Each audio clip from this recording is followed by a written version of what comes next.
Hola, es Fernanda. Today I want to talk about some things that I learned when I moved abroad. I lived in New Zealand for a year, 11 months, and it was a very transformative experience and it was really fun and it was just an impulsive decision. And so I want to talk about it and share some things I learned.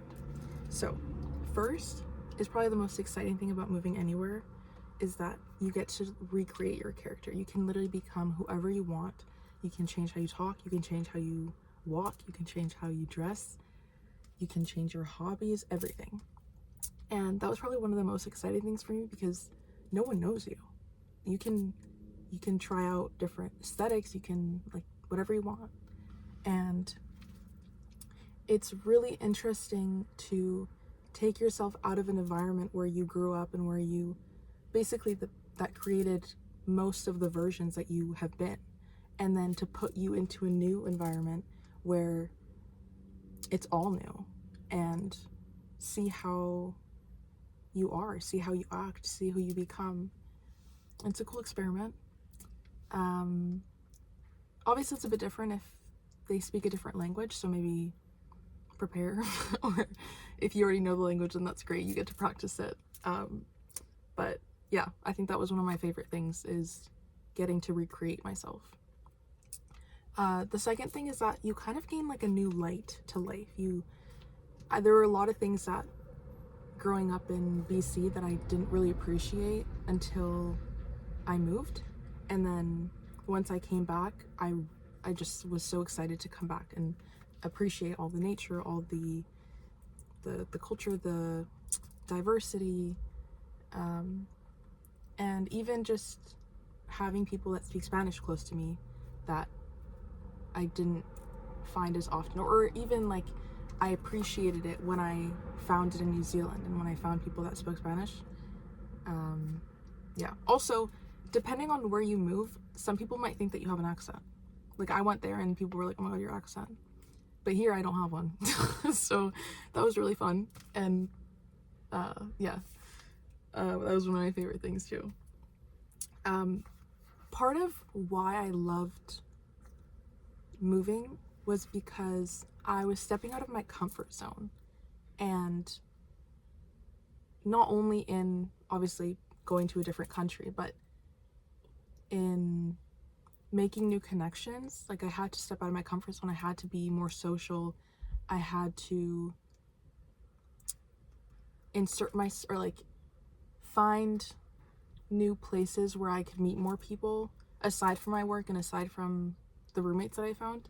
I got really lucky and I had the most wonderful roommates, and we all became good friends. And then at my work as well, it was a good work environment. But even on like people that I was gonna move in with and didn't, off of, I think I found them on Facebook Marketplace, I became friends with them as well, and we did stuff, and there's lots of markets. And anyways, yeah, so that's one. Or also if you're into sports, or if you're into any like niche hobbies, that's a great way to meet people. I found that a lot of the way that I found people was through Facebook Marketplace, but I'm sure there's other apps that you can use to meet people.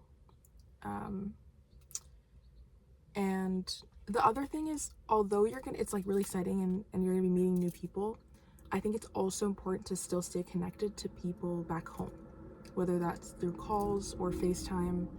Honestly, it was kind of hard like not being able to hug the people that you're close with and your family. So trying to keep in contact, even if you're busy, before it gets to the point where you're like, oh, I miss them so much. Like, you're gonna miss people, and that's okay, that's natural.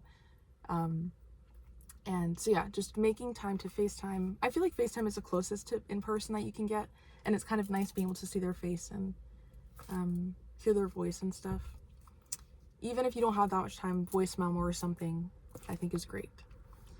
And even just sending pictures or videos and to each other, so you both kind of get a glimpse of where you are. The other thing is to find activities that help you regulate, and find activities that make you feel like at home within yourself. So for me, I would always go on walks. I lived really close to the water, in Wellington, so I'd always go on walks when I had the energy, and that was one of my favorite things. I also would always journal at a certain cafe near my house.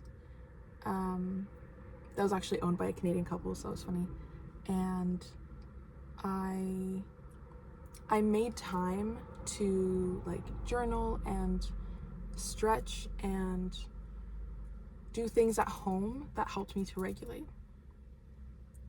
Because no matter where you are, like, having those small routines is really helpful when you're trying to just come back and calm down. And the other thing is that if you can't just stop doing the things that make you feel like you. So aside from those things that you can do, even like meditation, whatever it is, things that you can do outside of your house. Like, I always went to markets and museums and the gardens, like botanical gardens. I love those. And so those were little excursions that I could do, even like runs or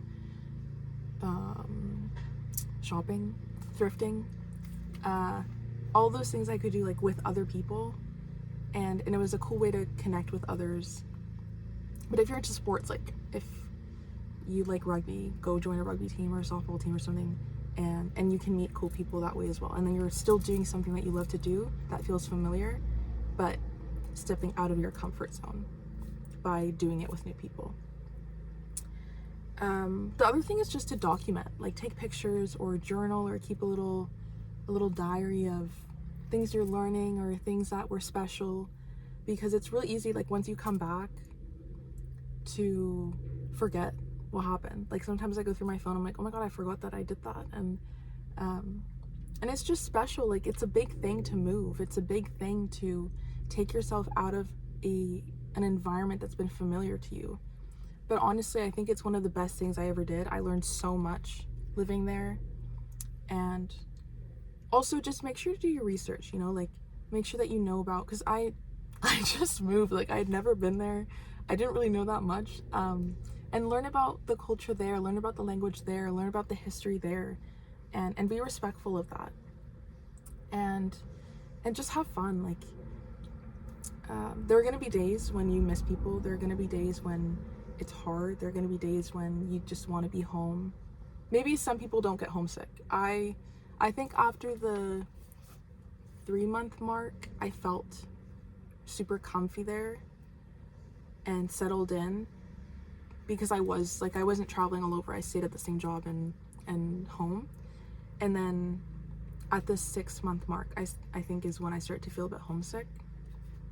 So yeah, just make sure to keep up with the routines that help you regulate and also just like fully soak it in, take advantage of you being in this new place and try something that you've never done before, or whatever tourist attraction you want to visit. Like, do it. Just because you are living in a new place doesn't mean you need to stop like touring around because you've got like a routine or you have to work or whatever. And also, even if you can't travel, like I think it was really good for me, and it's good for anyone to move away and explore who they are. But it also made me appreciate, once I got home, I still try to make an effort to tour around my city and learn about whatever tourist attractions are here that I didn't really take advantage of before, and still find moments to do the little special things that I did when I was in New Zealand, and as if I'm like touring in my own city kind of thing. And it just makes my life more exciting. So yeah, I hope you enjoyed. I love you. I'll see you in the next one. Bye.